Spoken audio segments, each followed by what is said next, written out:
ከመምጣቱን በየአቅጣጫው እንቅስቃሴዎች ተበራክተውና ተባስተው በየቦታው እየተካሄዱ እንዳለ የሚያመላክቱ ነገሮችን ነው የሰማነው። እንደው ሰዓት አይበቃም በሚል የተወካቸው እንዳለ ነው የተረዳሁት። ምክንያቱም በእኔም በኩል ያሉ መረጃዎች አሉ በአንተ ያልተገለጹ፣ ነገር ግን ያሉት በቂ ናቸው በሚል ወደ ማብራሪያና ወደ ሌሎች ርዕሰ ጉዳዮች ነው ማልፈው። እንግዲህ ቀደም ሲል በመግቢያ ላይም እንደገለጽኩት አገዛዙ አሁን ጦርነቱ የሰለቸው ወይም ደግሞ ያቃተው ይመስላል። አሁን ገንዘብ በማተም ከፍተኛ የሆነ የገንዘብ ህትመት ውስጥ ነው የገባው። ወረቀት የሆነውን ብር በሚሊዮን የሚቆጠሩ ብሮችን ይዞ የፋኖ አመራሮችን ለማማለልና ለማታለል ከዚህ በተጨማሪም እነሱ ያሉበትን ለሚጠቁም ለሚያስመታ ለሚገድል ሚሊዮን ብሮችን መድቦ ለመንቀሳቀስ መዘጋጀቱን ሰምተናል። ከዚህ ባለፈም የአብይ አህመድ ጀነራሎች አሁን ወደ ጦር ሜዳም መሄድ ትተው አዲስ አበባ ቁጭ ብለው ሞባይላቸውን እያነሱ ባገኙት ስልክ ሁሉ የፋኖ አመራሮች ጋር እየደወሉ ይሄን ያህል ብር እንሰጣቸዋለን፣ ይሄን እናደርግላቸዋለን፣ አዲስ አበባ ይሄን ያህል ህንጻ እንሰጣቸዋለን፣ ባህር ዳር ላይ እንዲናደርግላቸዋለን፣ የማይገቡት ቃል የለም። ምን ማለት ይቻላል? የአብይ አህመድ አገዛዝ በመጨረሻው ደረጃ ትንፋሹን እየሳበ ባለበት በዚህ ወቅት ላይ እንዲህ አይነቱን መንገድ ደግሞ ተከትሏል። ጦርነቱ አቅቶታል። በማታለልና በገንዘብ የፋኖን ትግል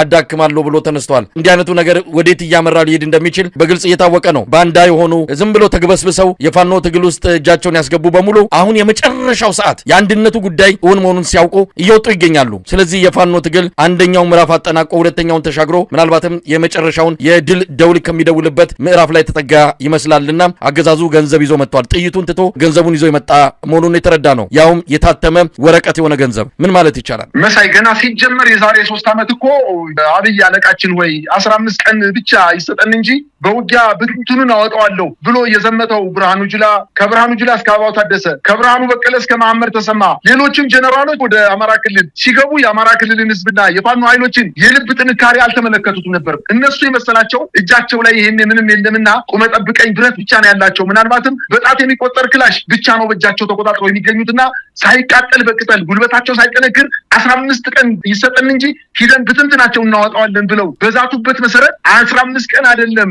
በ15 ሳምንታትና በ15 ወራት እንኳን 10 እና 15 ጊዜ የተለየ ዘመቻ በማወጅ በአማራ ክልል አስቸኳይ ጊዜ አዋጅ በማወጅ እንደማይችሉት ሲያውቁ ፋኖ ፈርሷል፣ አመራሩን ፈርጥቷል፣ መለቃቀም ነው የቀረን ብለው ነው ትልልቅ የመንግስት ባለስልጣናትን የኢትዮጵያ ህዝብ የዋሹ። 1 ኪሎ ሜትር እንኳን በእግራቸው መጓዝ የማይችሉ ምንም አይነት የወታደራዊ ቁመና የሌላቸው አመራሮች በከተሞች ላይ ተቀምጠው እየተናገሩ የመገኙት ነገር እጅግ በጣም ያስገርማል። ግን ከዛ በፊት ደዋዮች አሁን ደግሞ ፋኖ ሲበረታ ያልተደሰቱ ድሮም ቢሆን ፋኖን ሲቀላቀሉ ተልዕኮ ተሰጧቸው በመከፋፈል ስራ ተጠምደው የከረሙ ነገር ግን ለማፈራረስ ሞክረው የልባቸው ያልደረሰላቸው የዘመናችን እያጎች እጅ ሰጡ ተብሎ የሚዲያ ግሪሳዎችን አሰማርቶ በፋኖ ኃይሎች ላይ ያመጣው ምንም አይነት ለውጥ የለም። እንዲያውም ይባስ ብሎ ተራርቀው የነበሩት ተቀራርበው መነጋገር የማይችሉት የፋኖ ኃይሎች እሱ በሄደ ማግስት በተለያየ አካባቢ ከሰሜን ሸዋ ወደ ወሎ በመሄድ ከወሎ ወደ ሰሜን ሸዋ በመሄድ ከጎጃም ወደ ጎንደር በመሄድ ከጎንደር ወደ ወሎ በመሄድ ወታደራዊ አመራሮች ብቻ ሳይሆን ሰራዊቱም በመገናኘትና በመነፋፈቅ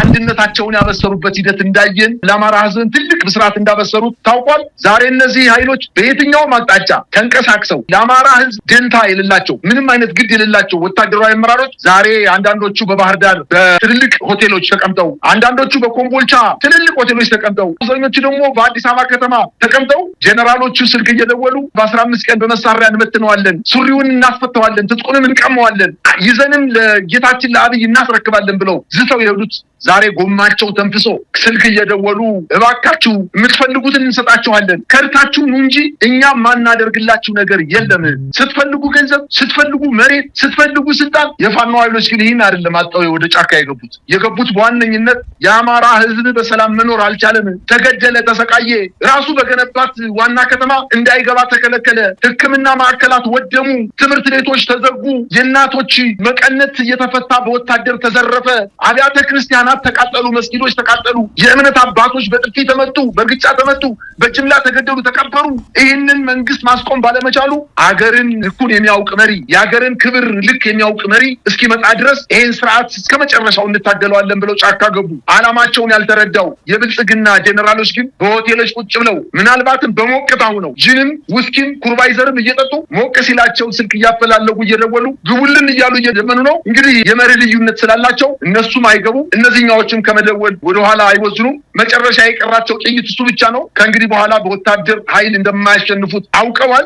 አሁን ደግሞ እየተከተሉት ያለው ነገር ምንድነው? የአማራ ክልል ህዝብ በተለይ አርሶ አደሩ በዚህ ጊዜ ልክ ሰኔ በረረች እንደሚባለው እርሻ ሲያርሱ ከፍተኛ የሆነ የጊዜ ጥረት መስራት እንዳለባቸው እና በእርሻቸው ላይ እንደሚታወቀው ሁሉ አሁን ደግሞ ያጨዳና ምርትን የመሰብሰብ ወቅት በመሆኑ የፋኖ ኃይሎች እኛ ውጊያ ቀጠና ላይ ሄደን ጥቃት በምንሰነዝርበት ጊዜ በማሳው ላይ ያለ ገበሬ እንዳይመታ ይሸሽልናል እና ይዘውት የነበሩትን ቦታዎች ይለቁልናል። ስለዚህ አስለቀቅን ብለን ለጌታችን ለአብይ እናቀርባለን በማለት በተለያየ አቅጣጫ ዘመቻ ጀምረዋል። የፋኖ ኃይሎች ግን ይሄንን ስቦ በማስገባት በተለይ በዋናነት በጣም የጠቀማቸው ስትራቴጂ በርካታ ኮሮችን ህዝቦችን አሰልፎ ወደ ገበሬ መንደር የፋኖ ኃይሎችን ለማጥቃት ሲሄድ የፋኖ ኃይሎች በጣም ስበው ወደ መግደያ መሬት ካስገቡት በኋላ ቆረጣና ከበባ በመፈጸም በከፍተኛ ደረጃ እያጠቁት እንደሚገኙና አሁን በፖለቲካ ዲስኩር በተለያየ ዜናዎች የፋኖ ኃይሎች አመራሮች ገብተዋል። ከእንግዲህ በኋላ በክልሉ ሰላም ነው፣ ምንም አይነት ሞትም ስደትም መገደልም መታሰርም አይኖርም ብሎ ሲደሰኩር የነበረው የአገዛዙ ጦር ዛሬ በተለያዩ አቅጣጫዎች ለማጥቃት እንቅስቃሴ ቢያደርግም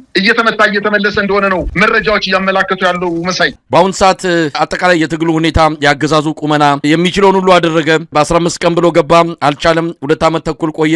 ድሮን ተጠቀመ፣ ቴክኖሎጂ ተጠቀመ። ዓለም ላይ ህዝብን እያስራበ በከፍተኛ መጠን ግዢ እየፈጸመ ያስገባቸው መሳሪያዎች ሁሉ ተጠቀመ። ሁሉም ነገር አልሆነም። አሁን ደግሞ በሌላ ስትራቴጂ እየመጣ ነው። እያተመ እንደ ወረቀት የኢትዮጵያን ህዝብ ከፍተኛ የኑሮ ሸክም ላይ የጣለውን ይህንን የብር ማተምን በሻንጣ በሳምሶናይት አጭቆ ወደ ፋኖች መንደር ለመግባት ፈልጓል። ነገር ግን ይሄ ትግል በቁስ የሚመነዘር በገንዘብ የሚለወጥ አይደለም። ህይወት እየተከፈለበት ትልቁን መስዋዕትነት እየተሰጠ ያለበት ትግል መሆኑን የአብይ አህመድ ጀነራሎች ላፍታ እንኳን ሊያስቡት የሚችሉት አይደለም። ከየውስኪ ቤቱ ዱባይና አቡዳቢ መጠጥ ቤት ትዕዛዝ እየሰጡ ዳውን እያስጨረሱ ያሉት የአብይ አህመድ ጀነራሎች ብር ሁሉን ነገር የሚለውጥ መስሏቸው ይህንን ለማድረግ መዘጋጀታቸውን ነው ያየን ያለ ነው።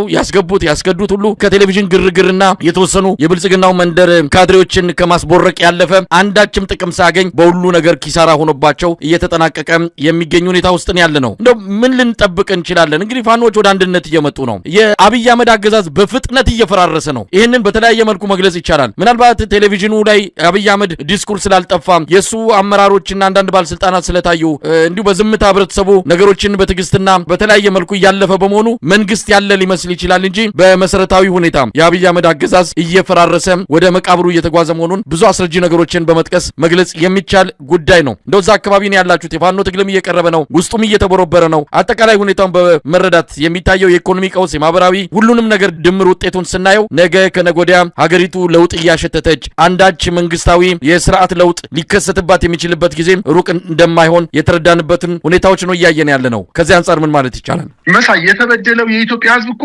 ከመረዳትን በላይ አሁን በጣም ከፍተኛ ፍላጎት ያለው ይሄን ስርዓት እንዲወድቅ ብቻ ሳይሆን በቃ ባልታጠበቀና ባልታሰበ ሰዓት በፍጥነት ከዚች ሀገር ጫንቃ ላይ እንዲወድቅ ከፍተኛ ምኞት እያሳየ ነው የሚገኘው። እንኳን እኛ እነሱ አውቀውታል፣ እንደሚወርዱ አውቀውታል። ሆሳዕና ከተማ ላይ 20ኛ የብሔር ብሔረሰቦች በዓል ብለው ያከበሩት ዕለት ጠቅላይ ሚኒስትሩ በዛን ቀን ንግግር ሲያደርግ መቼም ስለ ኢኮኖሚ ልማት፣ ቅማልን ስለማራገብ፣ ጠላቶቻችንን አንገት ስለማስደፋት እያለ የተናገረው ነገር ለዛ የሌለው ከመሪነት የማይጠበቅ ነገር ግን ከነዚህ ቃላቶች ላይ አንድ እሱ ያልተናገራቸው ነገር ከፍተኛ የሆነ ፍርሃትና ስጋት ውስጥ እንደወደቀ ነው። አንዳንድ አባባሎች አሉ። ይህን የወንዝ ውሃ ምንድን ነው የሚያስጨው ሲሉት ከውስጥ ያለው ድንጋይ ነው የሚያስጨው። ከውስጣቸው ያለው ስጋትና ፍርሃት ነው እያጫዋቸው ያለው። በመድረክ ላይ ወጥቶ መባል የሌለበትን የብሔር ብሔረሰቦች ቀን ሲከበር ብሔርና ብሔረሰቦች አንድ ላይ ወዳጅነት ፈጥረው ተዋደው ተዛምደው ተጋብተው ተጋምደው የሚኖሩበትን ንግግር ከማድረግ የዘለለ ፍጹም ከባህሉ ጋር አብሮ የማይሄድ እናራግፋቸዋለን፣ እንገላቸዋለን፣ ጠላቶቻችን ያለ የመከፋፈል ስራ የሚሰራበት ዋነኛ ምክንያት ለበዓሉ የማይመጥን ባይሆንም እሱን ግን ልክ እንደ ወንዙ ድንጋይ ውሃውን እንደሚያስጨው በውስጡ ያለው ስጋትና ፍርሃት እያስጨው እንደሆነና ቆይ እንደማይችል የተረዳበት ንግግር ነው የተናገረው። በአጠቃላይ የኢትዮጵያ ሕዝብ ከፍተኛ የሆነ ስጋት ተፈጥሮበታል። በዚህ ስጋት በላይ የአገዛዙ ጦር ፍርሃት ውስጥ ወድቋል። አዲስ አበባ ከተማ በሰሞኑ በዙሪያዋ ምሽግ ተቆፍሯል። በዛ ምሽግ ውስጥ የከተማዋ ነዋሪዎች የዙሪያ ከተማ በተለይ የሸገር ከተማ፣ የጣፎ፣ የሱሉልታ፣ የሰበታ እና ሌሎች በዙሪያ ያሉ ከተሞች ነዋሪዎች በተለይ በአመት በታች ያሉ ጎልማሳና ወጣቶች ከቤት እንዳያዱ ተደርገው በዱላ በጦር በጎራዴ በገጀራ እየሰጠ ልክ የፋኖ ኃይል አህያ ጭኖ ብሎ ዱላ ይዞ እንደሚመጣ አይነት ገበሬ አድርገው